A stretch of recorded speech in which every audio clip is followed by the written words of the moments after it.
The views expressed on the Nova Society are those of the panelists and guests and do not necessarily reflect the views or opinions of the Phoenix Research Institute or any institution which any panel member is associated. Welcome back to the Nova Society, the space where dialogue deepens understanding and civic responsibility comes to life. I'm Dr. Mark Bound, joined by our regular panel, Dr. Scott Gershwer and Dr. Brooklyn Ann Weldon. Together, we'll unpack the stories that matter most, exploring the headlines, the history, and the big ideas shaping today's conversations. Let's dive in and hear what the panel has for us today. So today we have a question from Terry, who is writing to us from Chattanooga, Tennessee. Interesting. Chattanooga. I've always liked that, the sound of that word. And Terry writes, so Netanyahu is set to meet with President Trump sometime within the next few days. Reporting has them discussing Iran and the future of the West Bank. Israel is increasing its hold on the West Bank territory, while Iran seems firm in its stance on nuclear enrichment. So I'd like to hear your thoughts on both of these areas of conflict in the Middle East. Thank you, Terry. Mark, Scott, I have not been paying attention to this. It's just too much for me, too much going on. Yeah. So the latest thing that Israel has done, which I would totally oppose also, and I think Trump has opposed it, and a bunch of Arab countries and the EU have all opposed it, is changing the rules of housing to allow Israelis or occupiers, settlers, to purchase lands and houses from Palestinians in the West Bank. And the idea there, I think, from the Israeli side is that if they're buying the lands, nobody should be able to say, that you're occupying the land. They're purchasing it legitimately. That is the new way that they're going to try to take over as much of the West Bank as they possibly can by moving settlers into land that they're buying rather than just occupying. The problem, of course, is that once you have the right to buy land from somebody, you have the incentive to harass them into selling it to you. And I don't know if the Israeli settlers are doing that yet, but if they haven't been, I think the fear is that they will, and they're going to continue to harass Palestinians in the West Bank to sell them their land, or face the kind of vandalism that we've seen in other places where these price taggers go out to raise the price tag for staying by destroying trucks and cars and things like that, doing vandalism to increase the cost for living there.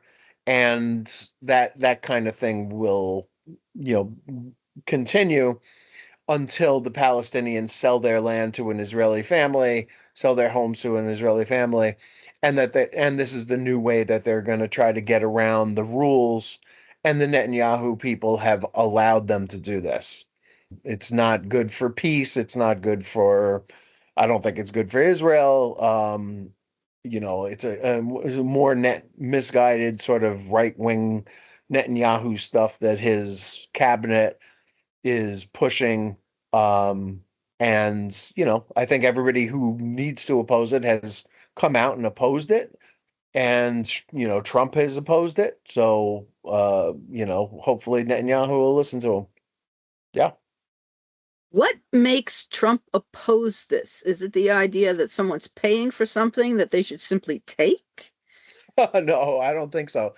No, I mean, I think that this is like, I think this goes against everything that's going on in Gaza, and that they need a stable population in the West Bank because that's where the peacekeepers are going to come from.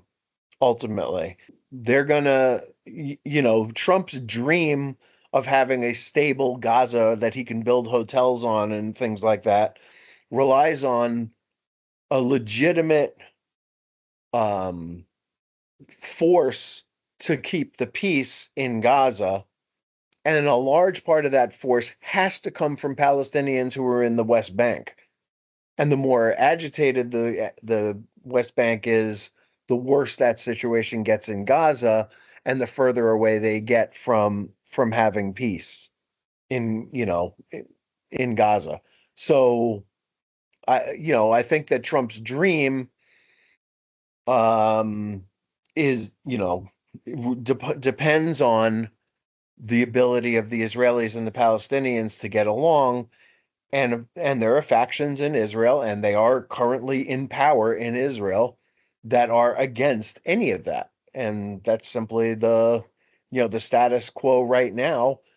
Whenever Israel gets around to elections, which seems to be, get put further and further off, there is some hope that some other government will be able to take over and oust Netanyahu and put him on trial and send him off to prison, along with all these other sort of right-wing lunatics who he's had to make this coalition with to form a government. So, yeah. And this would also, excuse me, the current situation also calls into question Trump's claim of, oh, I've settled the war, and this is one of the 8 wars I've settled, and so on and so forth. So Netanyahu is rushing to Washington to do what exactly?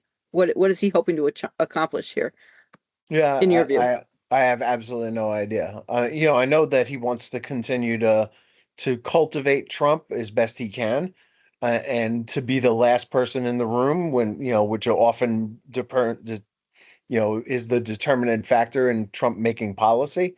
Um, and yeah, I don't know exactly. I'm sure that Netanyahu's going to Trump and saying we need to blow up Iran again. I'm sure he's going over there and saying there's not going to be any peace in Gaza. We need to. I mean, there's the 500 people have been killed in Gaza by the IDF since the ceasefire. Is possibly the worst ceasefire in history of the world. But whatever it is that Netanyahu wants, hopefully there are counterbalances in the Trump world that will help him resist it, and we can continue moving forward. We're supposed to be in phase 2 of the peace plan in Gaza.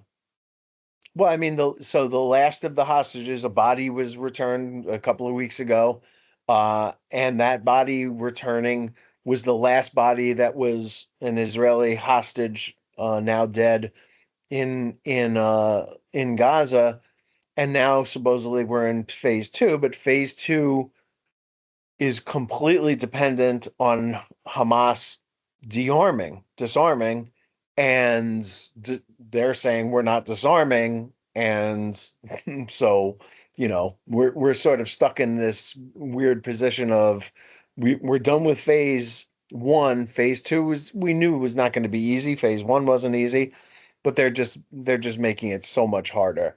And I mean, I could go on a little bit if you want me to about what I think is going on in Gaza, but the question that we got is about the West Bank.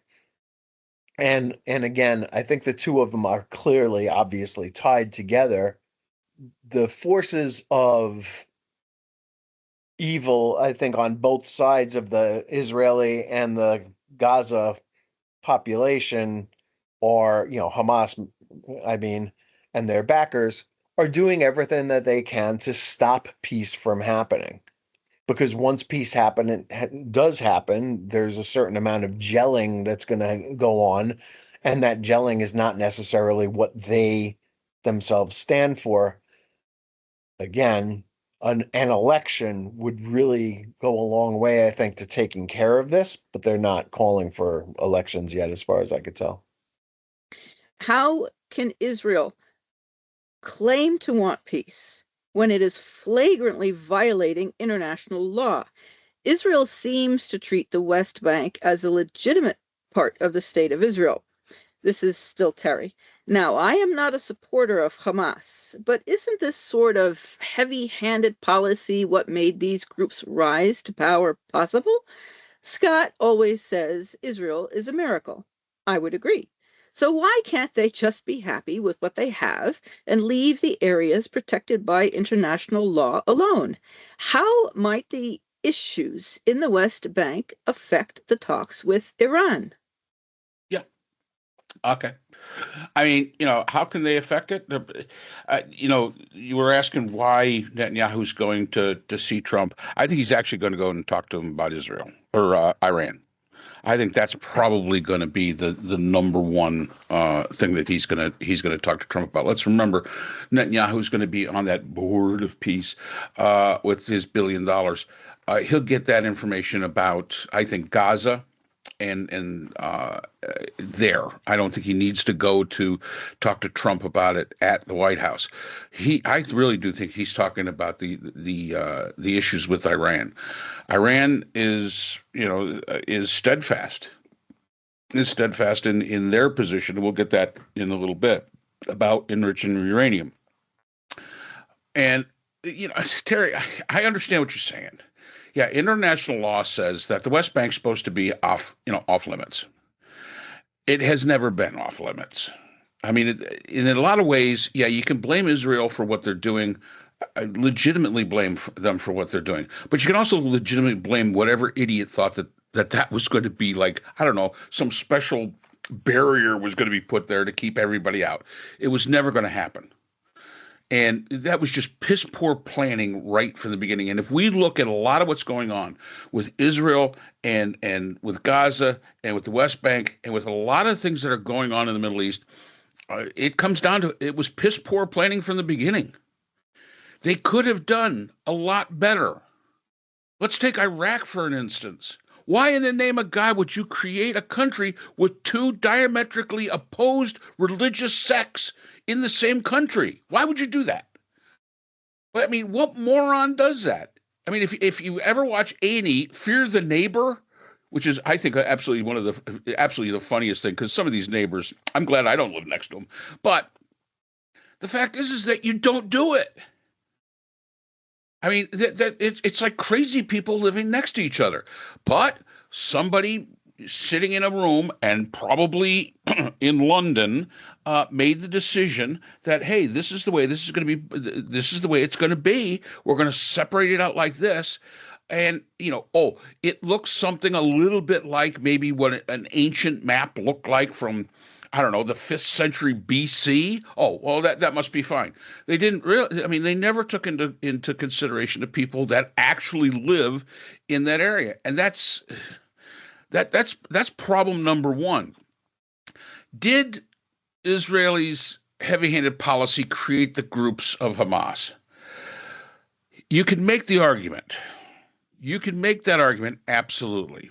Whenever you have, let's say, any kind of government, what created Antifa, which really isn't a group, it's just a movement. But what created Antifa? The idea of fascism. So there's always an answer to for everything that we have, for every political ideology that comes up, there's always an answer that's going to be brought out for it. And, is Hamas a great answer? Absolutely not. They're terrible. They're absolutely terrible. But once again, we go back to the origination of what created Gaza in the first place. Who thought that was a good idea? And so yeah, you can blame Israel a little bit for the today, but you got to go back a little bit and you got to say, okay, fine, who put this jigsaw puzzle together? It's really all their fault. Now, Scott has said Israel's a beautiful place, and it is. It is a beautiful place. My wife has family there. It is absolutely. But I will also say this. My brother-in-law and my niece are settlers in the West Bank. I don't know how to feel about that. I really don't. She went to the University of Haifa. Why isn't Israel proper good enough? I don't know. I honestly don't know. And I would never ask because, first of all, hey, that's their business. But I just don't get it. I mean, Haifa's a beautiful place. I mean, why not stay there? What's wrong with there? Um, so, yeah, in a lot of ways you could, Terry, say, why can't you just be happy with what you have? But I'll be honest with you. It's hard to be happy with what you've got when you're put into the worst neighborhood. I mean, it is hard. And they've got a hard road. Everybody around them wants to kill them. And whoever, devised this map had to know that. They had to know it. So a lot of this is just a product of piss. This is the total product of piss poor planning right from the beginning. Go ahead, bro.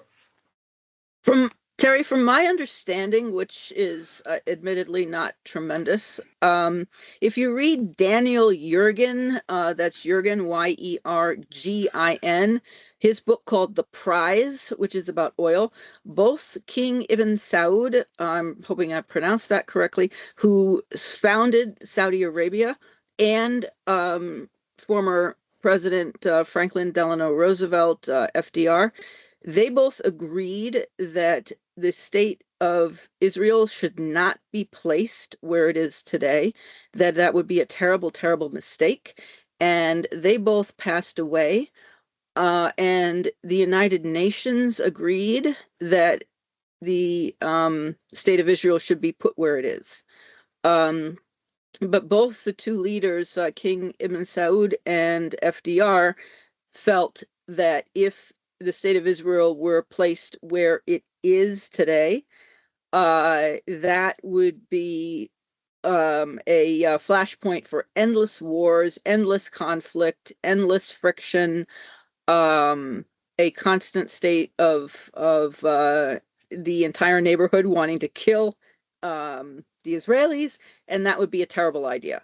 But it was the UN, and I was very shocked to learn that the UN was the one who made the decision to create the state of Israel. It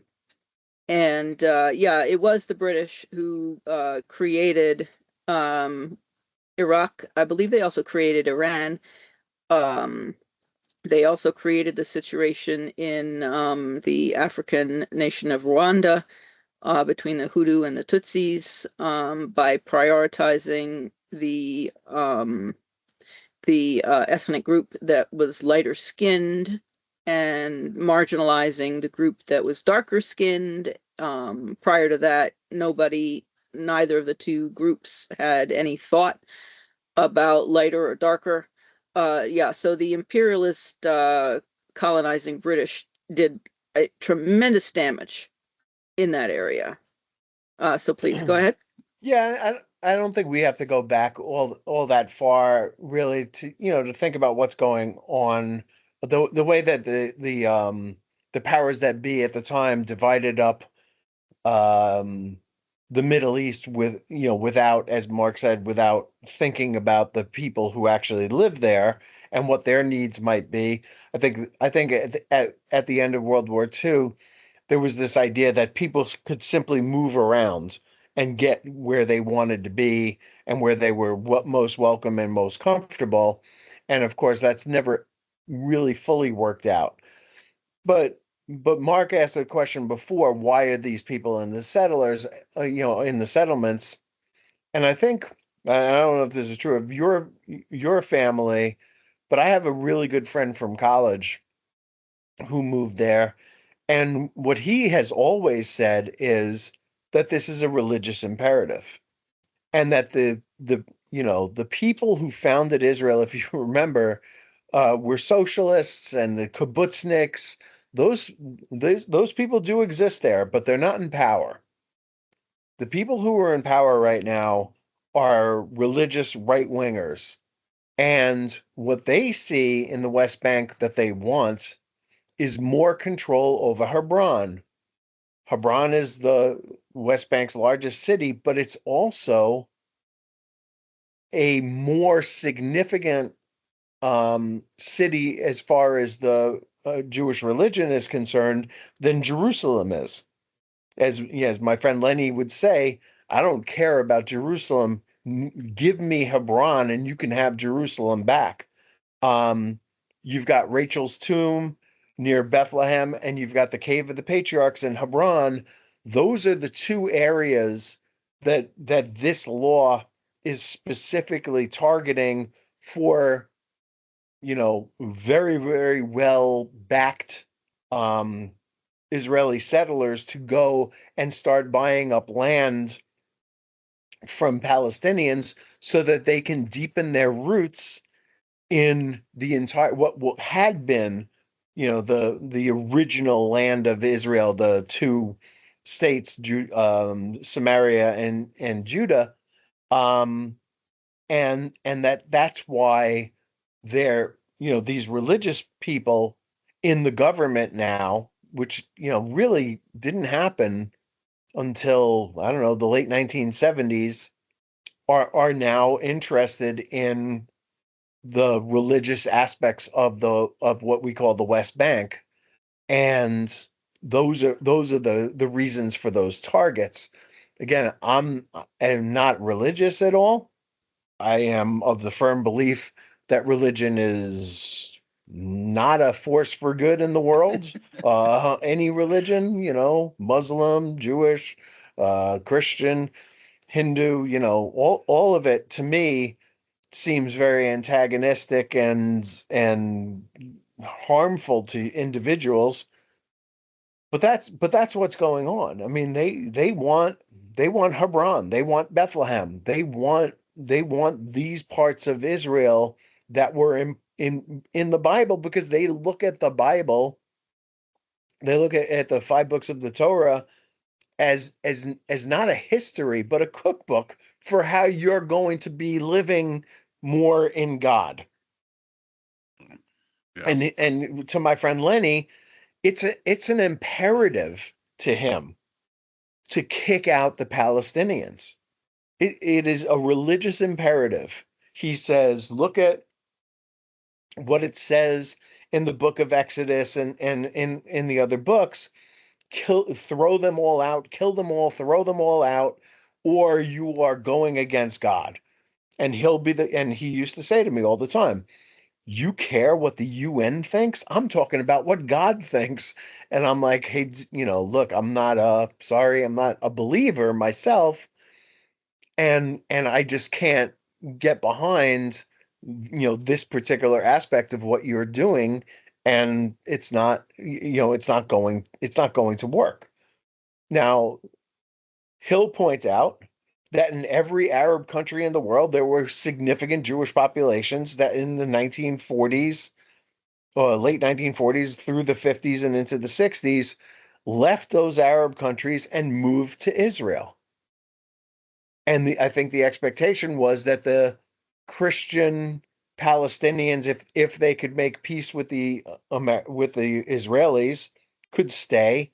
The Muslim Palestinians, if they could make peace with Israel, could stay. But anybody who opposed them had to leave. That this was going to be a Jewish state, and it was not going to include just the coastal plain and the bit of Negev desert, and that it was going to be the entire region.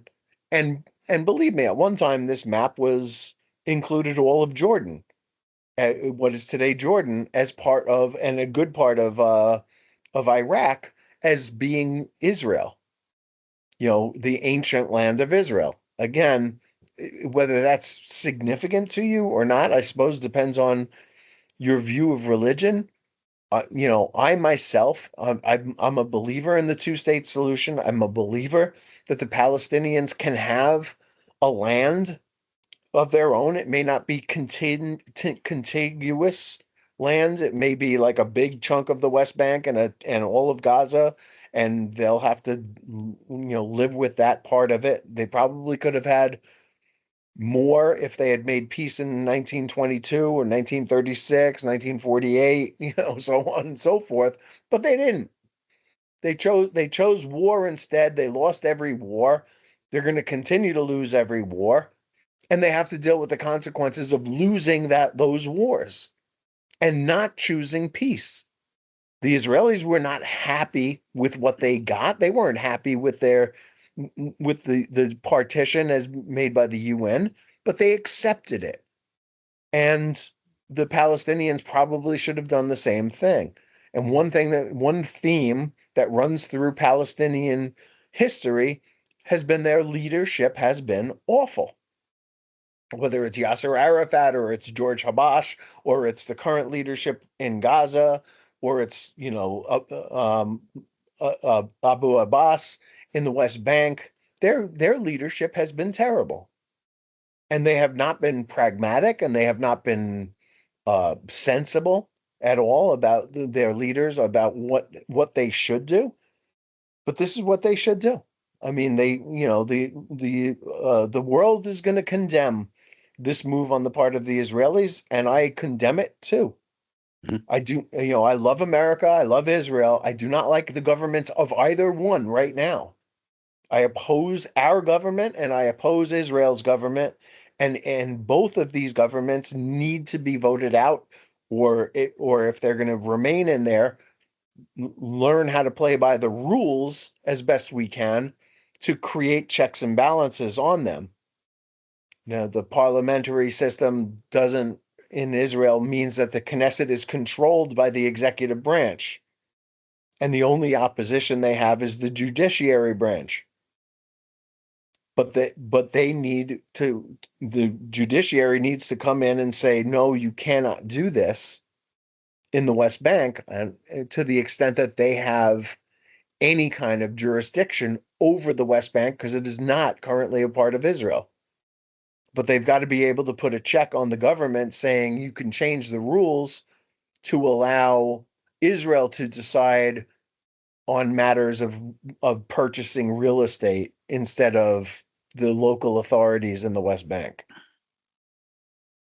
Yeah, and if you really want to, and again, I'm a great studier of history. When after World War II, they tried to divide it out into separate countries, and I'm not advocating for a one-state solution, but we can take a little bit of a lesson from history during the Ottoman Empire, which this was all part of. The Ottoman Empire had the millet system, and the millet system granted sort of non-Muslim communities such as Jews, Greek Orthodox Christians, American Christians, whatever, a bit of autonomy. They were subordinate to Muslims, yes, but they had all rights and they were protected by the Ottoman government. As a matter of fact, in the late or in the mid 19th century, that was actually changed. Jews were actually given full citizenship status in the Ottoman Empire. So it all seems that when we start, so at that point in time with the millet system, the Jews that were part of the Ottoman Empire had access to all the things they wanted. They had access to Jerusalem. They had access to all of these places. So yeah, I mean, there was really nothing to complain about other than the fact that it was kind of a caste system in a way, but no different than the caste system is even in a democracy like the United States. If we don't think we don't have a caste system, you got another thing coming. You got the haves and you got the have-nots. We just don't recognize it as that. So, if you say, well, I've got all the rights that a rich person has, really go to court and see how many rights you got compared to the rich person. You explain it to me then. But the fact is that once we started separating everybody out and saying, okay, that's your area over there and you stay there, and that's your area over there and you stay there, now we begin to get the problems. And although, the Ottoman Empire was around for an awful long time, and there was a lot of shifts and all this stuff into it, but the fact is that even though they were predominantly a Muslim government, they were willing to give. It wasn't this kill all the infidels kind of thing.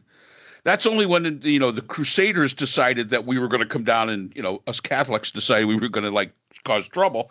It wasn't like that. So they were extremely tolerant. And Scott brings up about the Torah. Yeah, religion's great at saying kill everybody else. Kick them out and kill everybody else. I mean, in my faith, the Roman Catholic faith, just go back to the Spanish Inquisition. I mean, you want to see horrible? We made the Muslims and we made the Jews look like amateurs when it came to condemning people. Look at the Salem witch trials, for God's sakes. Look at all these things, and that's the Catholics. That's strictly well, maybe not the Salem witch trials. That was probably more the Protestants, but it was Christianity. So, but whenever we start to divide people out and say you go over there and you go over there, somebody's going to have something they want. And I think this goes to your question, Terry. Why don't they stay in their own backyard where they should be happy? Because you never can put all the stuff you want into that area. And it's always you're going to look to it. And as Scott has pointed out, I look to that cave. I look to this. Well, the international law says I can't go there. And as Lenny says, I don't care what international law says. God's law says I have to go there. So, it creates, when you get social political ideology that is not understanding of religious ideology, because I'm going to guarantee you, nobody in that United Nations, when this was finally done, nobody in Britain, nobody anywhere, maybe Roosevelt did have an idea. None of them said, gee, there's this cave over there. We really ought to include that in Israel because that'll make them happy. But even if they did, well, maybe they still wouldn't be happy. Look at us in Greenland. I mean, we want Greenland, for Christ's sakes.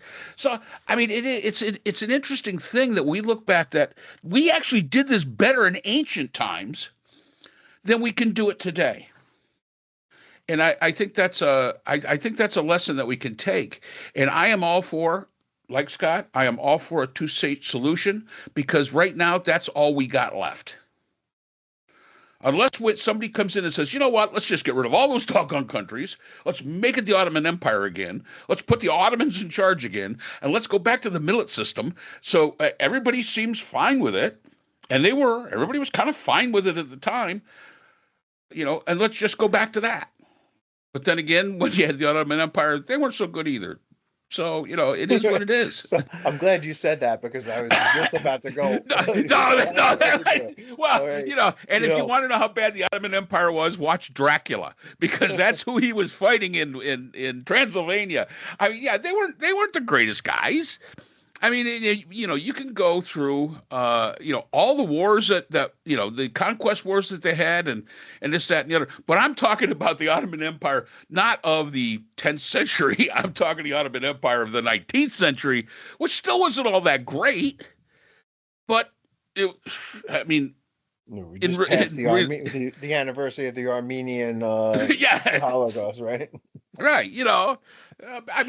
But you're not going to have a perfect situation. But what I'm saying is that it's the system that they have, that millet system, which in a lot of ways may be exactly what Israelis are trying to do with Palestinians. It's kind of a millet system. Yes, you're going to be protected, but you're not really a full citizen. Yeah. I don't know if that's the way they go with it, but that is called the millet system. And again, there's the United States would never admit that we have that here. We'd never admit that because part of it is you pay extra taxes too. So, whatever. But when you think about it, yeah, we pay extra taxes too compared to the people that can, hire the lawyers and get out of it. So, you kind of look at it and say, maybe that's not such a crazy ass idea as it might seem on the surface. I don't know. I see Scott's giving me the look. Well, I mean, I think the Jewish people are never going to accept ever again existing at the kindness of other people, and that's what anti-Zionists basically want, and that's why I remain a Zionist because I don't think that any people in the world should exist only at the pleasure of some other people. And that's the way it was. I mean, the Ottoman Empire was wildly uneven in their treatment of other people, including Jews, but also including Christians, as we saw in the Armenian situation.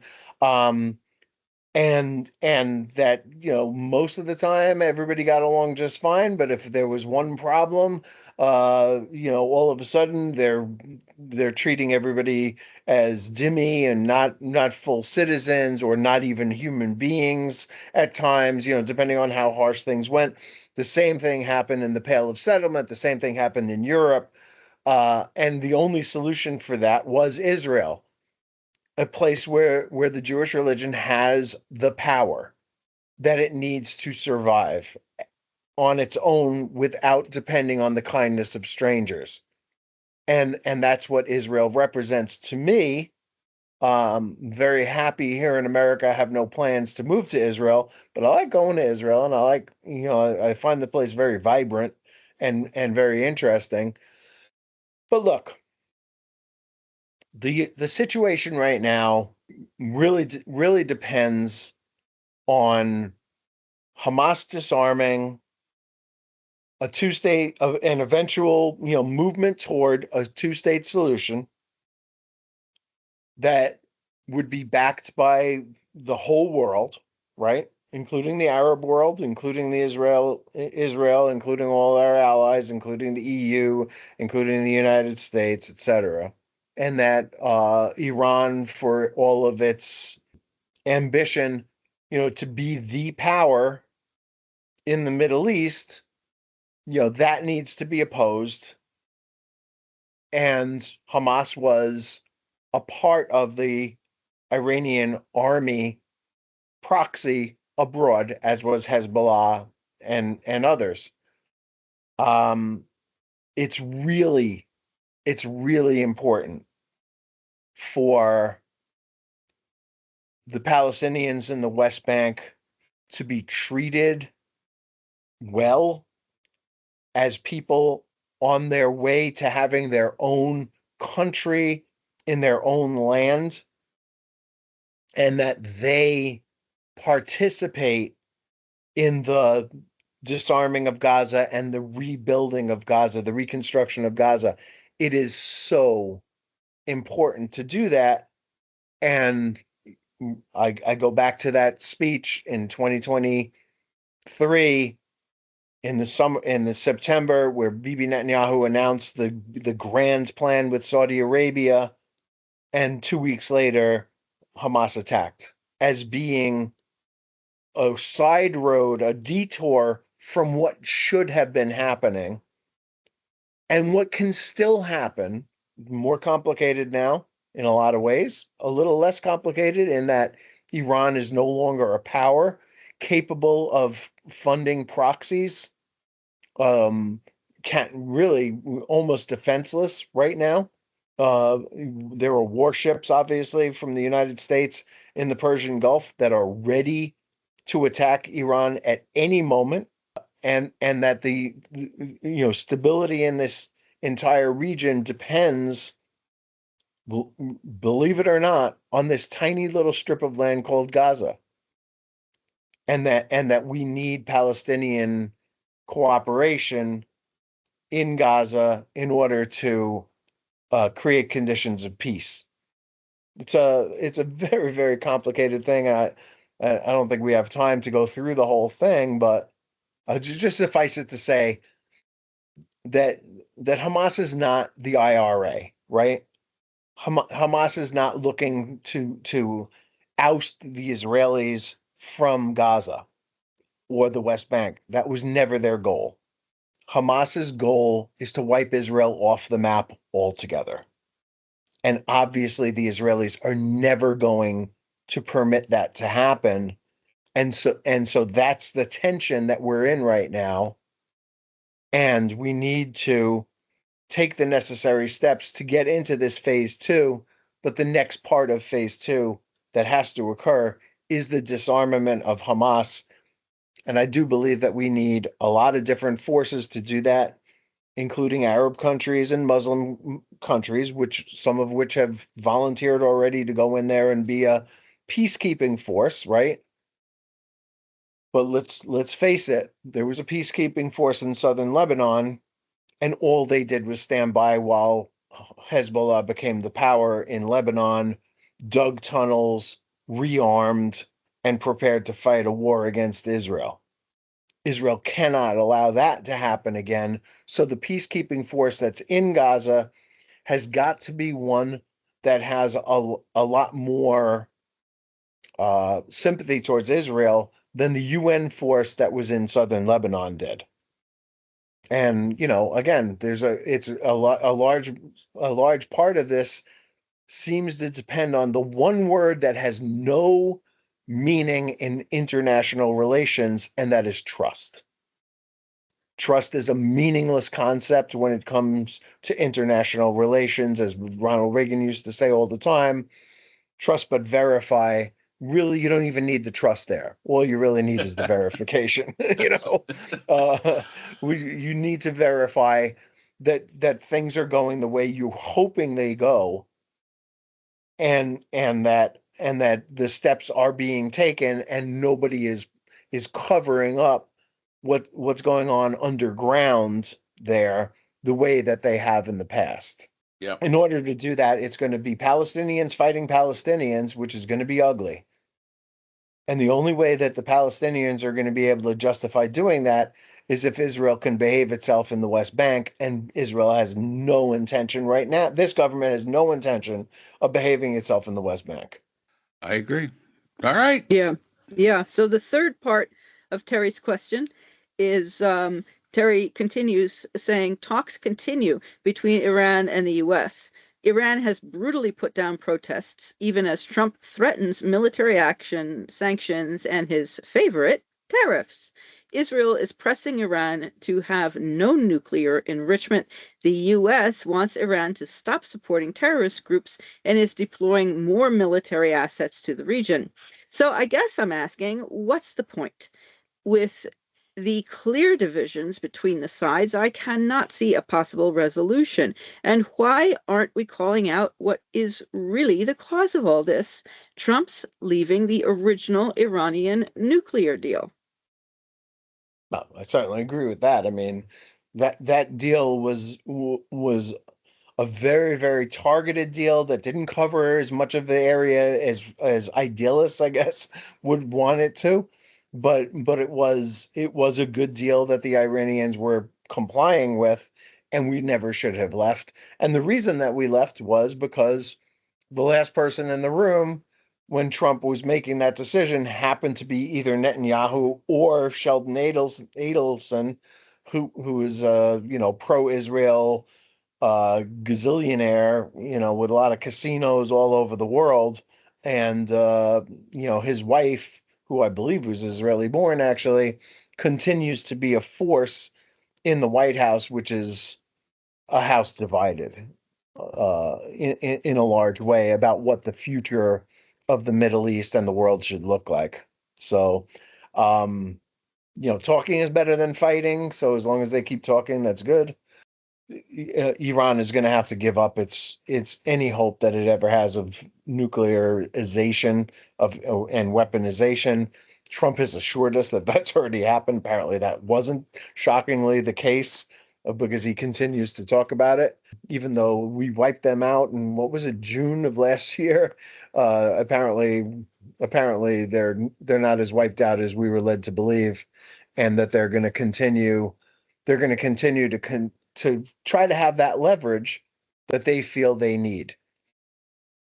Trump also had an opportunity to support the insurrectionists in Iran, did not take that opportunity. Also, I should point out, had the Israelis apparently told Trump that they had the Ayatollah in their sights and could have taken him out, I certainly would have advocated for that. That's one person dying as opposed to 30,000 or whatever it is who've died in Iran since that time. But he didn't take that opportunity, unfortunately, and here we are. So, look, I mean, in a region where mistakes are made, like on top of other mistakes, and they continue to be mistakes made on mistakes, and nobody is immune to this. Obama made huge mistakes. Bush obviously made huge mistakes. I'm sure Biden made mistakes. Trump seems to almost make nothing but mistakes. There is, believe it or not, there is still hope that this can turn out to move in the correct direction, in the direction of peace, but it becomes more and more complicated. Wow, and you say I'm the optimist. It's yeah, there's an opportunity here, and you're right, Terry. We got to go back to the original. If we had stayed in that deal, was it a great deal? No, it wasn't a great deal, but it was better than what we got right now. And sometimes you got to look at it, you got to say, you only can get the best you can get. You're not going to get perfect. Yeah, everybody wants something different, and I think the thing that a lot of people don't see, especially if they see it from their own perspective, they see it as a very one-faceted problem here. And the fact is that everybody's got an interest.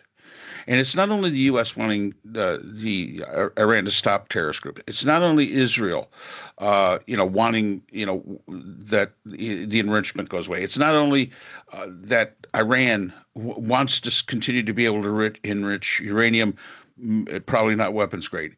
There's other actors in here too. There are other actors. There are the Saudis are involved into this.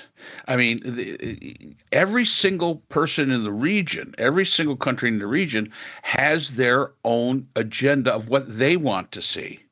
In a lot of cases, we forget that. In fact, if you watch the news, all they talk about is what Israel wants, what Iran wants, and what the U.S. wants. They're forgetting what the Saudis want.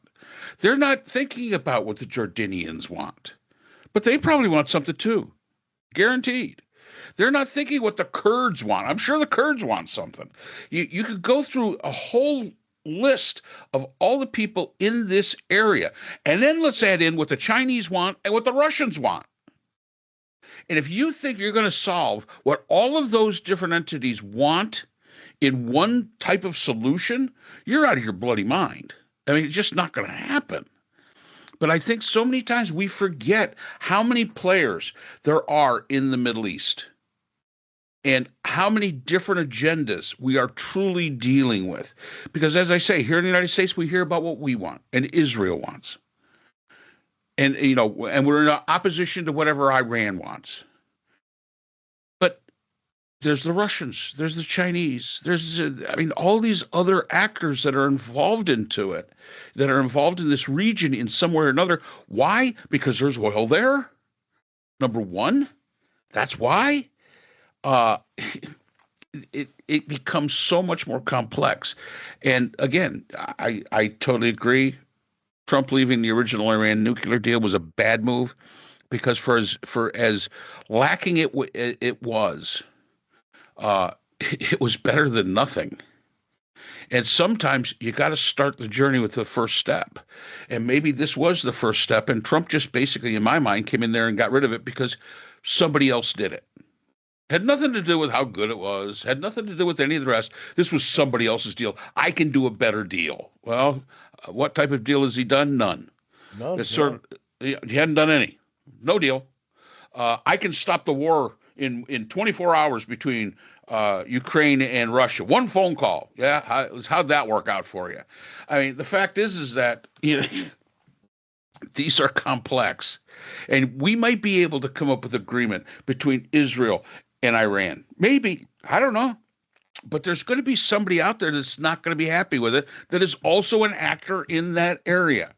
And unless you deal with all of the actors in the area and all of the people with the different agendas, you're never going to have a true solution, because somebody's going to stir up shit just to stir it up, because the conflict is better in their mind than a peace that kind of cuts them out. And that's something we got to remember. And yeah, sorry. Can I just say one thing? John Kerry, it took him 5 years to negotiate agreement that Trump just dropped. All right, these agreements take a long time and a great deal of patience, which Trump apparently doesn't have. He has no patience for anything. And that is not, everyone says, oh, he's such a great negotiator. No, He's not. Negotiations take a great deal of time, a great deal of patience. Actually, And just they to put go to put ahead, a please. fine tip on it, he calls himself a great deal maker, not a great negotiator. His deal making tends to be very broad strokes and without a lot of detail. And then it's up to other people to go and do the negotiating. So I just want to be clear about that because when he comes back and says, "I made a deal. This is the greatest deal ever. This is the greatest deal." There's never any negotiation that made the deal. It's just somebody has said to him, "All right, you know what? We could probably work that way," and he declares victory and walks away. And that's what he considers his job. Everybody else is expected to go out there and negotiate the actual nitty-gritty part of it, which he can't be bothered with. Which is exactly what you would expect out of somebody that was in real estate. He goes in, he says, "Okay, we got a deal. You're going to sell me this piece of property." That's done. His part's done. Now let the lawyers sort it out.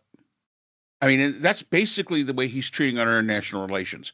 But the bad news is that's not the way international relations work. You moron. That is not the way it works. And it boggles my mind. He's got this Witkoff guy. I mean, what the heck? Unfortunately, we don't even know what's going on when in those talks with Witkoff. We're not privy to those. We don't know how bad we really look. Or maybe we look good. I don't know. But those are things that they're not going to tell. Sorry, we don't even have our own Russian-speaking translators. We're using when Witkoff speaks with the Russians, we're using their translators. There you go. Great work. I mean, that stupid to me. Oh my God, absolutely. And people are giving Trump false information. Later on, there's a question, so I won't go into it now, but it's you're right. He calls himself a deal maker, but he's not. No. He's simply not. It's horrific what's happening. So thank you, Terry, for your wonderful, wonderful questions. We appreciate it. And that's all the time we have for today's episode. The Nova Society is a production of Nova Society Media, a division of the Phoenix Research Institute. We want to thank our production partners, Buzzsprout, who hosts the Nova Society, Audacity, our editing team, Apple Podcasts, the largest source of podcast and music online, Spotify, the most popular platform for the Nova Society, and iHeartRadio, your destination for all things music and podcasting. The Nova Society is available on all of these and other quality platforms listed in our description. And most importantly, we want to thank you, our listeners. Without your support, the Nova Society could not be possible. If you haven't already, please consider subscribing on the platform of your choice. It's easy, it's free, and helps our channel grow. For questions or comments, you can reach us at nova.society.podcast@gmail.com. So on behalf of Dr. Brooklyn Ann Weldon, Dr. Scott Gershworth, and all of our production partners here at the Nova Society, I'm Dr. Mark Bound. Remember, the true power of society is knowledge. Thank you for listening, and we hope to see you again next time. We'd like to thank our sponsor for this episode, the Journal of Interdisciplinary Conflict Sciences, the JICS. This open access journal, double peer-reviewed, provides a platform for emerging scholars to publish their work and engage in meaningful dialogue across disciplines. The JICS is currently accepting article submissions on an ongoing basis and is published through the NovaWorks Scholarly Repository at Nova Southeastern University. You'll find a link to the journal in our episode description.